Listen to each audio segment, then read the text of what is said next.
when we are eating foods that have minimal protein, refined carbohydrate, well, your muscles and your cells can only take in so much fuel at a time. But our fat cells, because they're geniuses, our fat cells are always open. And what ends up happening is that all of that extra fuel and that extra insulin ends up stored in the fat cells. Hi, I'm Dr. Vonda Wright, and this is Hot for Your Health.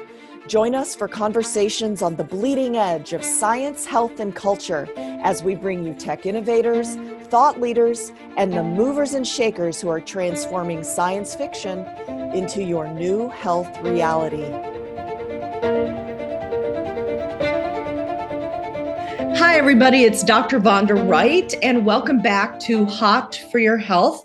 Today, I am talking to force of nature, as she has been described, Jenn Trepeck, who cares for people and builds lifestyles, nutrition plans, helps you understand all kinds of things from New York City. So the good news is, whether you live in the city or you live abroad, she can see you remotely. And so, Jenn, thank you so much for joining us today. Thanks for having me. I'm excited to be here. You know, I have to start out this conversation with the name of your own podcast, which is A Salad with French Fries, right? Yeah, salad with a side of fries. Yeah. With a side of fries, because the second question is, are you from Pittsburgh? No. I'm originally You know why from I'm Michigan. asking you that question? Yes, I do. But Pittsburgh, they put the fries on the salad. It. So just as a background, for those of you listening from around the world, I spent from 1999 to 2018, almost 20 years in Pittsburgh as faculty at University of Pittsburgh. And it is a thing there to put fries, not on the side of the salad, but on the salad, like salad dressing that makes it like soup, and then literally the fries on top. And actually, Jenn, on the sandwiches, there's a place called Permante's there, and you will find fries, the whole serving on top. And so I was laughing when I was researching what you do and your podcast, because I get it. I get the whole salad with a side of, and I always choose sweet potato fries because then I cheat with the sweet and the fiber.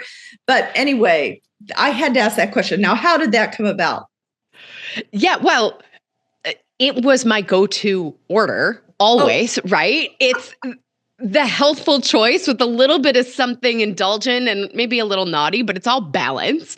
And so I had been a health coach for about 12 years before I started my podcast. And that was, so 2007, I started health coaching. The show launched in 2019. And I was working with somebody to teach me how to do this, and get it off the ground. And so we were talking about, possible names. And one was French fries and cookie dough, because those are two things that I was like, I will never give up, Right. And he was like, it doesn't really tell us what we're getting when we listen. And I was like, yeah, you're right. Good point. Right. So we were finishing the meeting and going to keep thinking about the title. And he was like, okay, where are you headed now? I was like, I got to go get something to eat. He's like, what are you going to have? And I said, salad with a side of fries. And he was like, that's it. Hello. I was like, yeah. And now it's gotten to the point where everybody has one reaction or another to, right? It's either I order that all the time, or that's genius, or they say, I don't get it. And I just go, I don't think we're going to be friends. Oh. I totally get it. So next time I'm in New York, we'll go and eat salad with a side of fries. That's so good. Well, I want to ask you a question based on what you just said, because lots of people think they need a little bit of help getting their lifestyles together, but not everybody knows what a health coach actually does. So for those of us who have never had one, but heard of it, what is a health coach, and what do you do for people? Yeah. And I think, like so many titles, there's a range, right? So you're going to find people who describe what they do as health coaching, and what they're offering could be a multitude of things. from what I do with my clients, I do work with people focused on nutrition and lifestyle.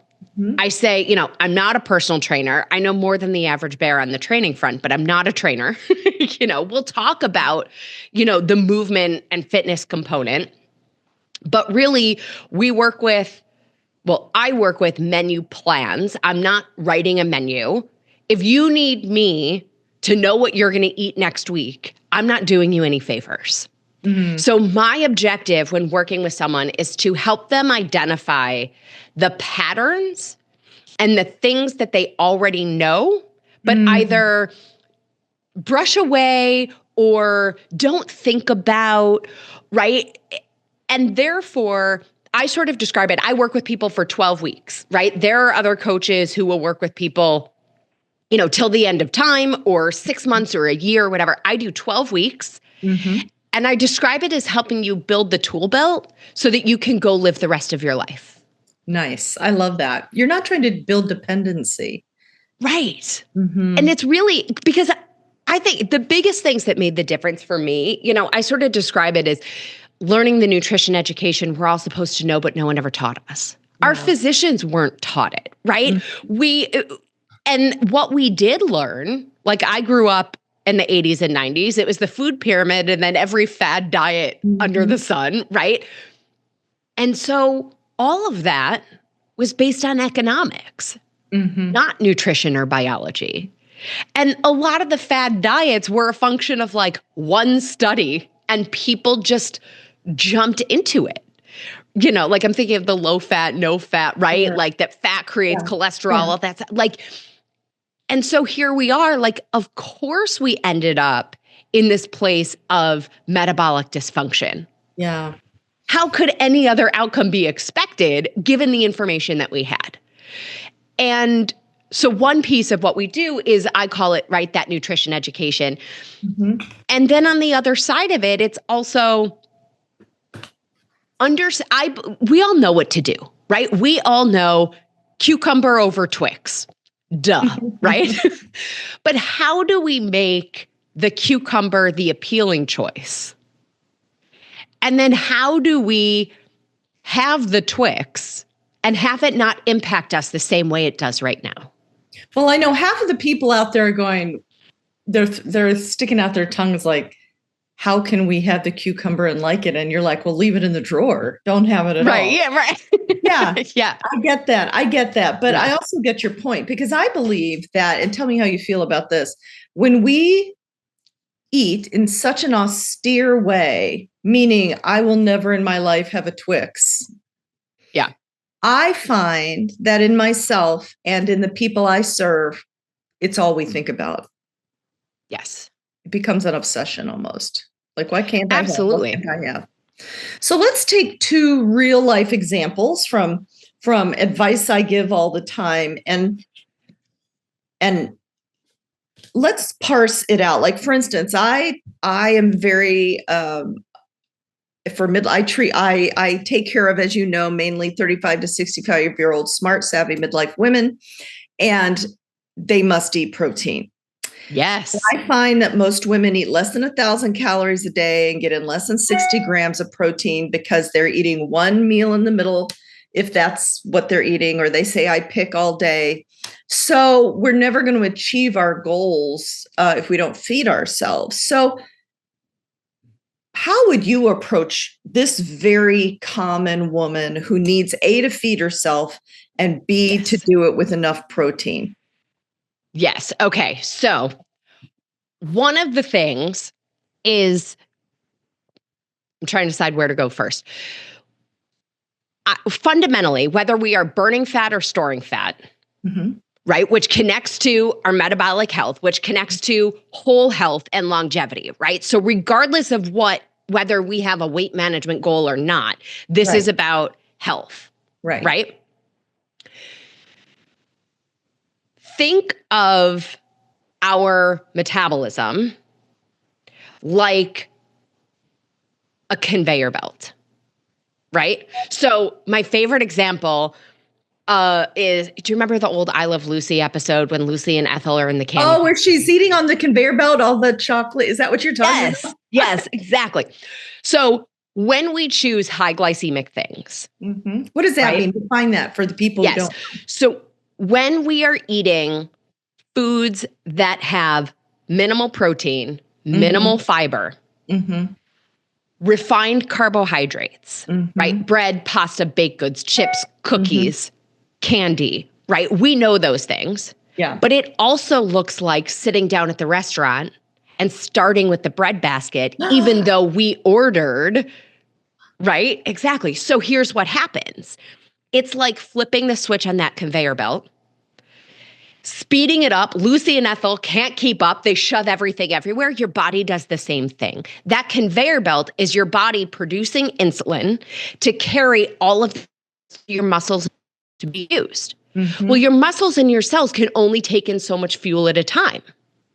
But our fat cells, because they're geniuses, our fat cells are always open.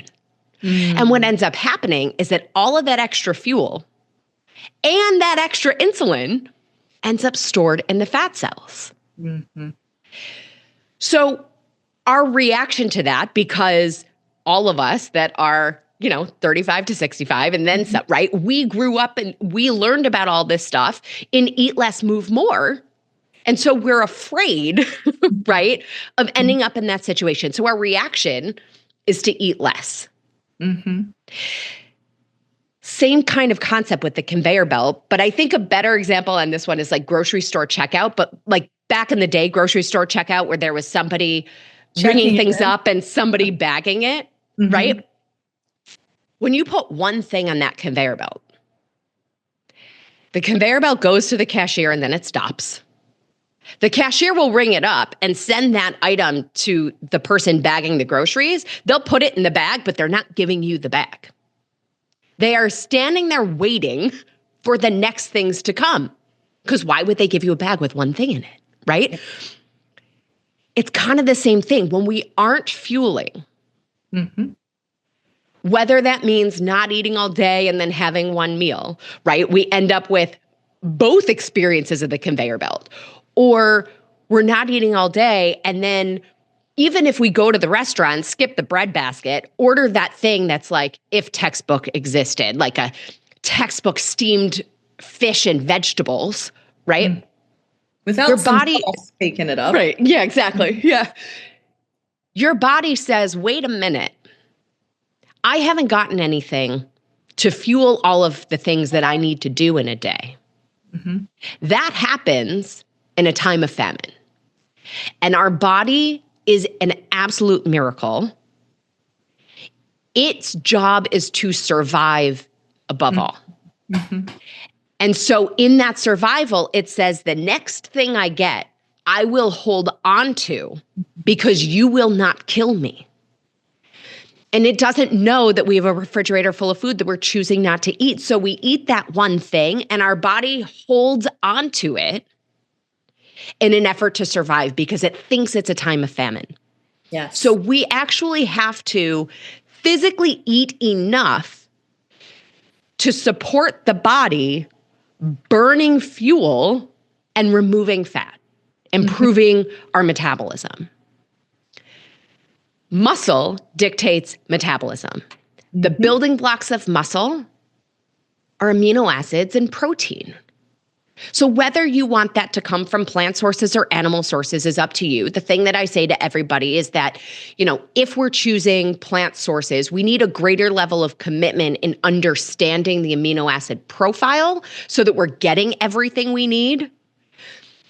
But sufficient protein helps the body build tissue, create neurotransmitters, do all of the things that we want to do in a day, have energy, right? Well, and it becomes this cycle of we don't feed because we want to be little. Therefore, we store what we don't need as fat. We're not building muscle. Muscle is the metabolic organ that dictates how much you burn. But you're not making muscle, you're storing your energy because your body thinks you're starving. And what we end up is skinny fat.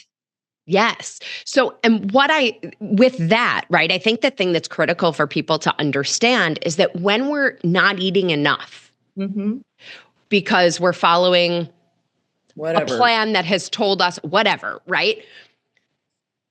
In the body's effort to survive, it starts to use its own muscle for fuel.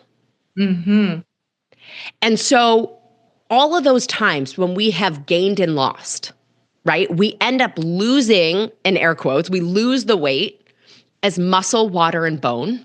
And then because eating whatever way we did to get to that is frustrating and the scale stops moving in an effort to protect itself and survive, right? We go back to old eating habits and we start to gain the weight back, but we have less muscle on our body to do that. We gain the weight back as fat. So even if we end up at the same number on the scale that we've been before, by body composition, we're fatter at that same number. That's right. So to your point, yeah. So I love all your illustrations and I get it. People want to be fit. I think sometimes they just don't know what fit means. Yes. But, we're all talking about it today. But when I propose to women, my goal, I just like to use my numbers so people feel less afraid because I'm telling my stuff. I try to get 130 grams of protein a day. And people hear that number and they're like, oh my God, that is so much volume of food. And I say, actually, a cup of Greek yogurt has 25 grams almost. Not quite, but a lot. Give or take. Yeah. Give or take. So I think your whole approach in the 12 weeks that you work with people is to help them build patterns and recognize that might be one way, right? You're like, okay, but you think that's a huge number and you have to eat 5 times a day, but I'm not telling you to eat a steak dinner 5 times a day, right? Exactly. Yeah. And it's, we have been grossly misled by the dietary guidelines. Wait a minute. American Dietetic Association. I know. What do you think they were based on? Like the whole food pyramid and the now we're to a plate model. Can I even trust the plate model, right? So the old food pyramid was based on economics of getting us to eat what we grow in this country. Oh, we grow wheat and barley and corn. And corn. So, I'm from the farm. I'm telling you what we grow. Yeah. Right? And then, we evolved to the plate. It's certainly not where we want it to be. Now, the guidelines are supposed to be updated every 5 years. That means this year we're supposed to get new guidelines. And they did, from what I've heard so far, there is an improvement on the protein front. But a lot of when you read a food label, like that percent daily value tracks back to World War II. Oh, I get it. Well, I actually don't know what to make of those percentages, so I always go straight to the grams. Exactly. 9 grams exactly. Of protein, whatever. So what I learned about those percentages is that it was based on what the requirements were of feeding our military so that they did not deteriorate into rickets and scurvy. So it's not about health and vitality. It's about that bare minimum to not deteriorate. So yes. We want to optimize our soldiers, not just keep one would think, right? But so I'm with you. I ignore all of that stuff, going with the grams. And the part that I think is confusing for people when you say, 130 grams, because I'm with you on that. We hear grams, but we think ounces because we're used to thinking about a steak that's 8 ounces, 6 ounces. 4 ounces, 6 ounces. Exactly. So the conversion that I like to use is 7 grams is 1 ounce of a cooked meat. Right. So if you go to your 130 grams and convert it into ounces, and then you think, okay, at each meal, for a woman, I'm going to have somewhere about 4 to 6 ounces at a meal. Men are 6 to 8 ounces at a meal. And a snack is about 2 to 3 ounces for everybody. Mm-hmm. That's essentially what we get to. It's not hard. I mean, I've shared with my audience many times how I fit the protein in. If you had a client and you had a nice, doable number like that, what might you say to her? Yeah. So the thing I say to everybody, protein and fiber at every meal makes your moving fat no big deal. Protein and fiber at every meal makes your moving fat no big deal. So protein is clean, lean protein. Mm-hmm. You're going to eat what you like and not eat what you don't like. So it's not about like forcing ourselves to be miserable. Mm-hmm. Right? So if you enjoy the Greek yogurt, let's do it. Right? Yeah. Do we need to bulk it up? Right? What else are we adding to it? How long is that going to last you, depending on what else we have with it? Right? What's our protein? What's our fiber? What's our quality fat? And kind of building those meals and snacks. So it might be the Greek yogurt. It might be cottage cheese. Now, full disclosure, I think things are weird when they are solid and liquid at the same time. Listen, I hate cottage cheese, and the whole protein community is like making it into parfaits. I know. Really? No, not for me. In fact, I'm with you. I love egg whites, but every time I talk about egg whites, I get all kinds of angry yolk-loving people. And it's that, not that I don't love yolks, it's 4 grams of fat. And I'd rather get my fat from somewhere else. Agreed. Now, I will say, for the people who love their yolks, have them runny versus hard-boiled. Really? Why is that?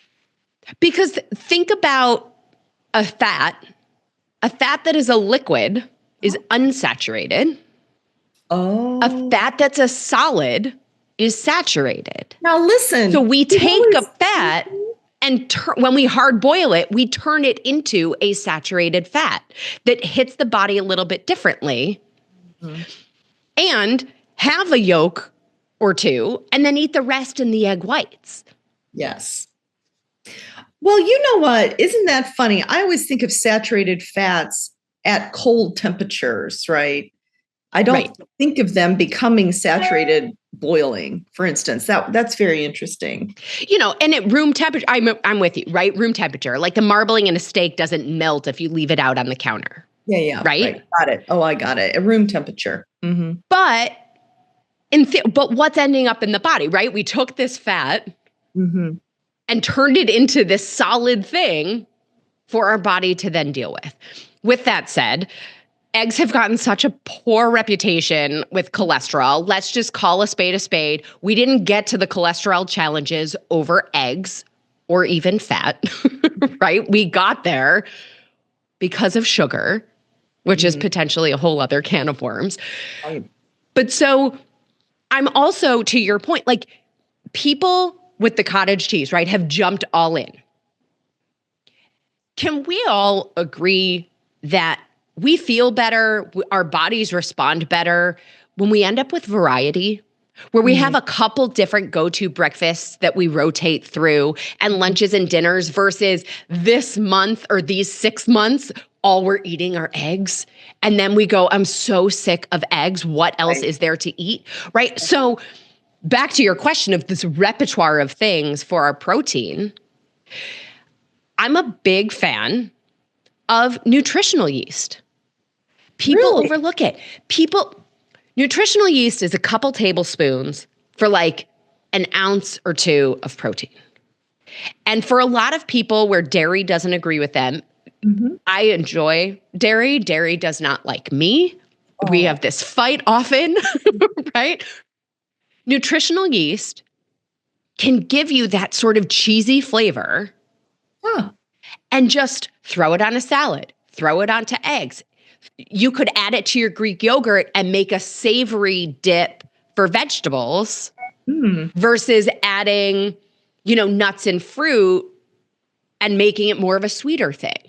So I don't use nutritional yeast, but I've seen it in a lot of recipes. So just educate me in a, let's say a tablespoon of nutritional yeast thrown on something. How many protein? What else does it have? I'm going to pull it up. It's mostly protein. because I want to say, Do you or I use could go grab it from my cupboard. Or added taste only, or do you for the nutritional value? Both. Uh-huh. Because I could then have,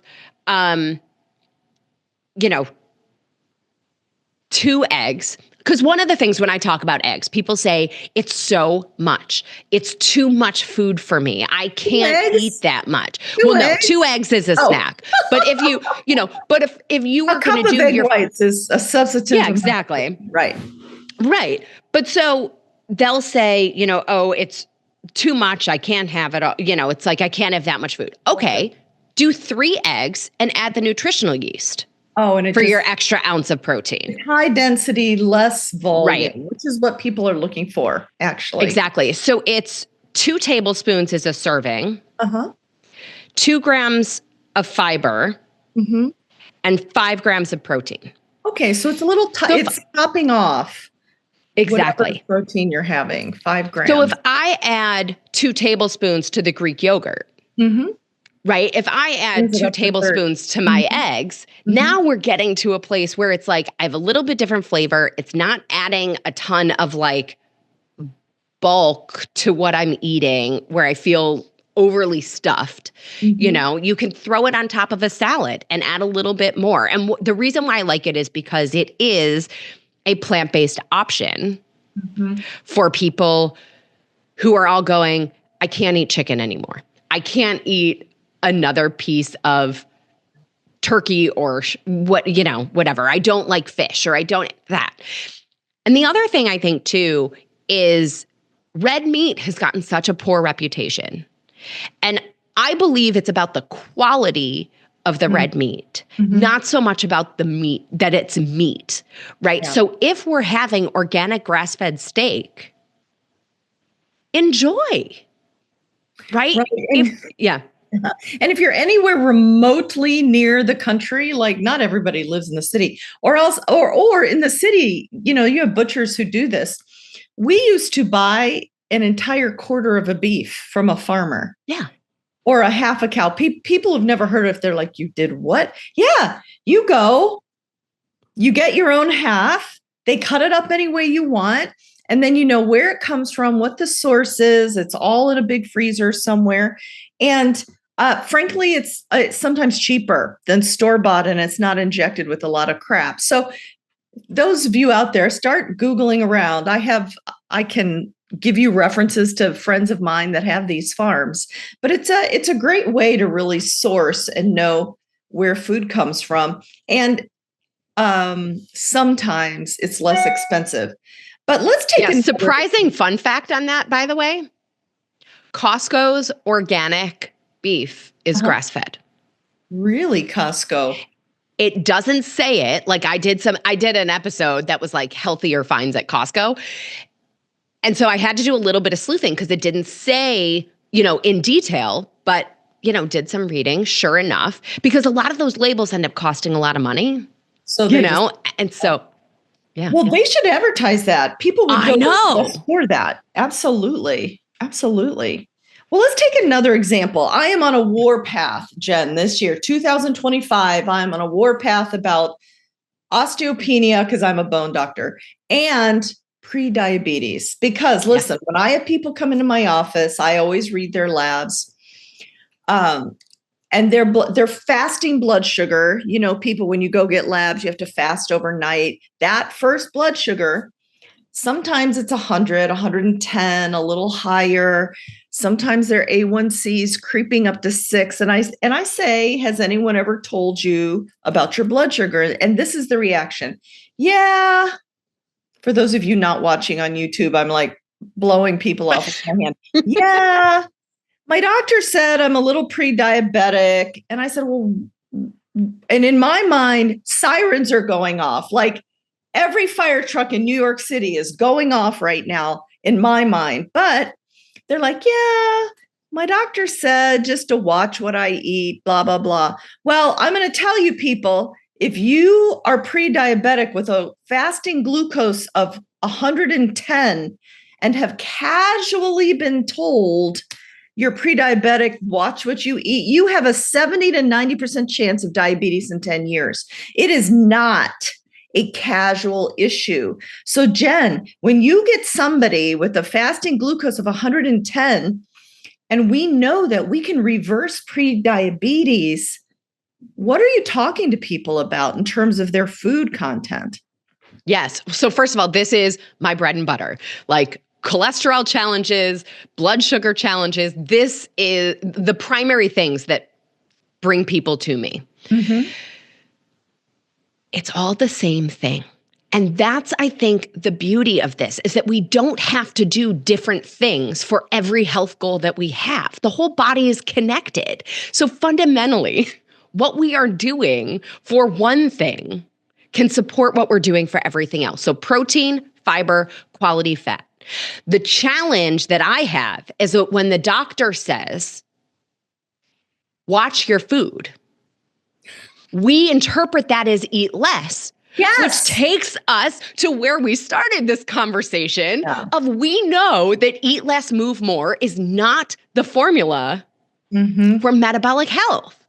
It's about the quality of those calories, not the quantity of the calories, because the quantity will take care of itself when we are choosing foods for nutritional value. That doesn't mean, by the way, that we're never going to eat Twix or candy or dessert ever again. But it's about adjusting the proportion of what they are in the scheme of our nutrition. And frankly, it's the same thing with grains because we grew up with that food pyramid. You know, like it might shock people, but vegetables are carbs. Yes, they are. And so are fruit. Yes. Another person that tells me that they eat a big bowl of fruit for breakfast. Listen. Yeah. And now it's carbohydrates that have fiber. It's carbohydrates that have nutrients. We still want to balance them with other things, but it's a piece of understanding really what's driving that blood sugar, right? So the food choice is 1,000%. I just choose to talk about it in a different way than our health professionals do, or most of our health professionals do, right? I think underappreciated factors in that fasting glucose are the movement, like we talked about, right? Muscle dictates metabolism, and sleep. If we do not sleep, I call sleep the ultimate biohack. Yes. Right? You can listen to every expert on the internet and every biohacker out there, and you can fast and you can do an ice bath and you can do all of the things. But if you do not sleep well or enough, it is 2 steps back, an inch forward. That's right. And because when you're exhausted, I mean, so many things happen during sleep as a regenerative process. Yes. But if you don't sleep, you then will eat crap, and then you also will not move. And so, and that I think for everybody too, to that point, is to understand it's physiological, right? There are hormones that tell us when we're hungry and when we're satisfied, right? Ghrelin and leptin. Yep. We have leptin resistance. We do not properly respond to leptin. We have increased levels of leptin when we do not sleep well or enough. So it is biochemical that we eat more, that we're craving the sugar-laden foods because sugar is fast fuel. Of course, that's what we want when we're tired, you know? And then to your point, it ends up in this roller coaster and spiral of everything sort of begetting the next thing of, I don't want to move. I want to eat all the things. I feel like I'm insatiable. Yeah. Right. And then we translate that into there's something wrong with me. I'm failing as a human that I can't eat less in a day, you know? Well, and I think I'm going to tell people how seriously I take sleep, to your point, because it affects everything you just said. Just so you guys all know how serious I am about sleep. People have seen me talk about this or talk to Kristen Holmes from Whoop about it. But today, this is hot news. Today, people aren't going to care. But I have this I care. I know. I had this big speaking gig that I've been negotiating in the Philippines for months. And one day is turned into 3 days, is turned into 7. And then I get an email that these are going to be long days. And all of a sudden we have to go to client dinners at the nighttime. And I'm like, listen, I go to bed at 9:30. So if these client dinners are going to last, are going to start at 6 so that I can be done 3 hours before I go to bed, because I don't like to eat 3 hours before I go to sleep, then I'm going to have to opt out. And I'm not trying to be rude. You shouldn't. And so it was this whole thing. Do you know, Jen, I canceled this whole thing because I am that serious. I respect it. I know. So when people are out there listening, they're like, she did what? She's negotiating based on her sleep. You bet. Because it dictates everything. And you've just laid out how our sleep patterns dictate our eating. And that's so critical. When you know the numbers on prediabetes in this country, 96 million people. It's a third of our population. People. Yeah. Yeah. So the other thing I want to go back to. Yes, please. No, it's critical. And it's so ignored. It's part of, I do a lot in the entrepreneurship space too. And it's my biggest pet peeve in that space of everybody saying, sleep when you're dead, find more time in the day. Like, nope, sleep. You will find more time in your day with quality sleep. I used to say that, sleep when you're dead. Because, as a surgical resident, we worked. You had to. 136 hours a week. So, what else was I going to do? Sleep when I dead. But now I realize that I will die if I don't sleep. Well, I hope people are picking up, some really basic things, whether it's the protein that I preach, whether it's the prediabetes that I am really on a rampage about this year. And we can do your bone health thing too, if you want. Let's talk about that. Yep. Let's talk about that, Jen. Let's build some better bones with food, right? Yes. So first of all, yes, our bones have calcium. And yet, right, everybody we know beyond a certain age is on some calcium, supplement or whatever. And yet we have all these brittle bones. What's happening, right? So we need to understand that our bones are tissue. Our bones need many minerals. Our bones need vitamin D, right? All of these things are required for our bones to function properly. And they actually should be somewhat flexible so they don't break. Yeah. We need all of these nutrients. But here's the part that I think everybody overlooks. Okay. Going back to what we said before, the body's job is to survive. Mm-hmm. Above all, when we are not eating the nutrients that the body needs, and when we don't get all the minerals that the body needs, it will pull it from our tissue to survive. We eat our muscles, we eat our own bones. Yes. Correct. Mm-hmm. So, it's why also, for anybody who's ever had a baby or will have a baby one day, right? Baby will always be fine. Right. Because all nutrients from mom will go to the baby. It's mom that we want to make sure is getting enough so that she's okay too.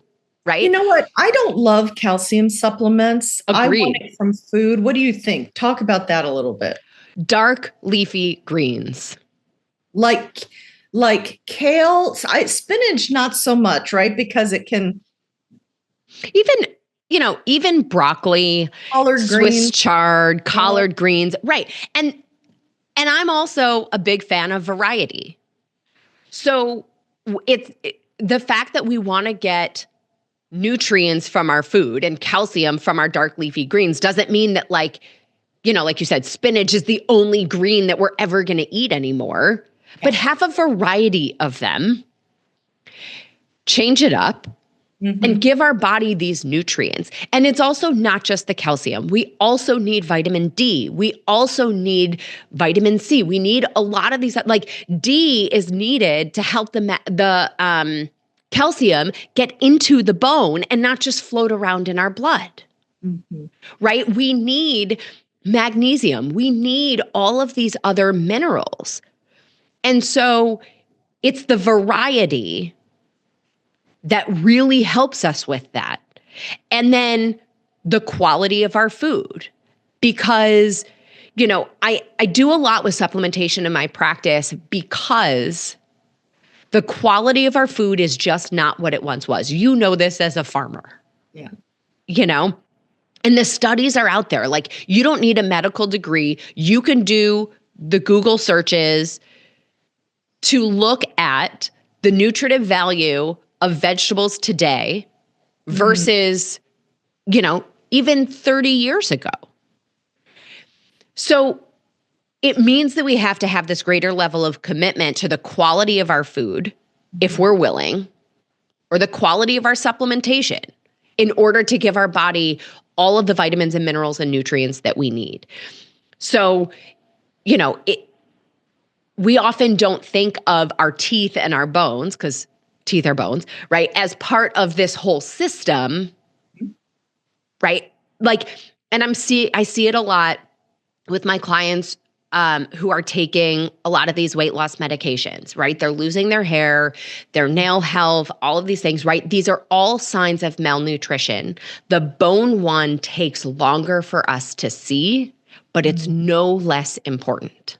You know what, Jen, I say this all the time. I see very young women with very bad bones, and it has to be a lifetime of poor nutrition, a lifetime of starving themselves or not eating. Yeah. And so people think it's only a problem. That's sarcopenia, loss of muscle, and osteopenia, loss of bone, are only diseases of old people. They're not. Not anymore. They're diseases of people walking around the street as young people. And I just think it's we have to get in front of it. But listen, I'm not trying to criticize people, but people want the easiest thing. Let's just grab it and the one thing. And I love your approach that it's a lot of things as long as you know enough about the lot of things to make the right choices. Because you don't only have to eat spinach. No. Right? Right. You can eat figs and kale and collards and chard and yogurt, and that's all calcium filled, right? There's a variety versus just popping I don't even know the calcium brands because I don't take them. I look with other people. And then really spending 2 minutes on the quality of your food. Now, do you agree with this, Jen? Nature does not, except for the kiwi and the passion fruit, does not make fluorescent foods. So if your food comes in a box and it is some wacko fluorescent color, it's probably processed. And if it says fruit on the box, that is a lie, right? Right. Well, I encourage everybody, let's just choose the foods that don't make us learn how to read labels. Now, I do work with everybody to read labels so that we know what we're getting and we can make some informed choices. Yeah. But the more we can stick with foods where we don't have to read the labels, because they don't have any, the better. And then we see where we might want to fill in with some of those things. And to your point of the colors that exist in nature, the perfect banana also doesn't really exist in nature. The apples that are the size of your head, right, also not quite so natural, right? So I'm not saying that everybody needs to go organic, because we all have to make the choices that work for us. And perfection need not be the enemy of progress, right? We're here to take steps, right? Small steps in the same direction lead to huge distance over time, and we can transform our health. So as you're working with people as we're closing, as you work with people over 12 weeks, and I'm sure you have a process and you get out to 10 weeks and you're like 11 weeks and you're about to graduate somebody, what is the list of the basic things that you think everybody needs to have an understanding of to become independent in the food process?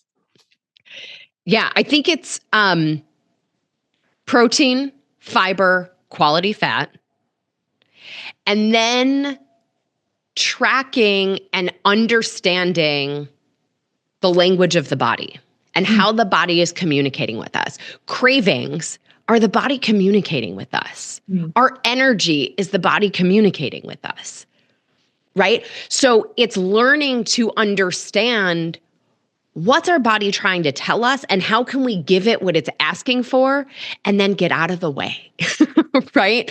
So, right, we have these food groups. It's understanding where the grains fit in, where our dessert fits in, because we're going to enjoy birthdays and we're going to go on vacation and we're going to do all these things, right?